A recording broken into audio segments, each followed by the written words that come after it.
সালাম আলাইকুম, আমি অ্যাডভোকেট ইমরান প্র্যাকটিস করছি নিয়মিত ঢাকা জজ কোর্টে।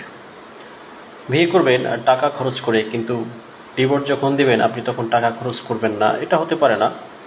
আপনি যখন একটা ব্যক্তিকে বিয়ে করেছেন বা কোনো একজন মেয়েকে বিয়ে করেছেন, অবশ্যই আপনার দায়িত্ব হচ্ছে তাকে খাওয়ান পরণ দেয়া, তার ভরণ পোষণ দেয়া।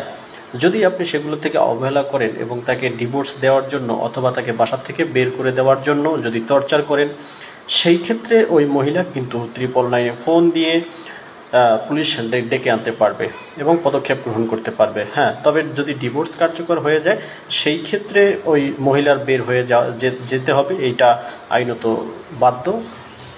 যদি আপনি আপনার স্ত্রীকে ডিভোর্স দিতে চান, অবশ্যই নোটিশ প্রদান করতে হবে এবং আদালতের মাধ্যমে অথবা কাজের মাধ্যমে আপনি এই ডিভোর্স দিতে পারেন। এটা হচ্ছে আপনার রেমেডি। আর যদি আপনি ডিভোর্স না দিয়ে ইচ্ছাকৃতভাবে ওয়াইফকে অত্যাচার করেন অথবা টর্চার করে যদি বের করে দিতে চান, তাহলে কিন্তু এই রেমেডি রয়েছে যে 999 ফোন দিয়ে পুলিশ ডেকে এনে তারপরে বাড়ির থেকে বের করার যে অভিযোগটা রয়েছে সেটা ব্যবস্থা নেওয়ার জন্য। তবে সবকিছুর যে ঊর্ধ্বে হচ্ছে আইন। আপনারা দেশের প্রচলিত আইন মেনে চলুন এবং ভালো থাকুন। ধন্যবাদ সবাই।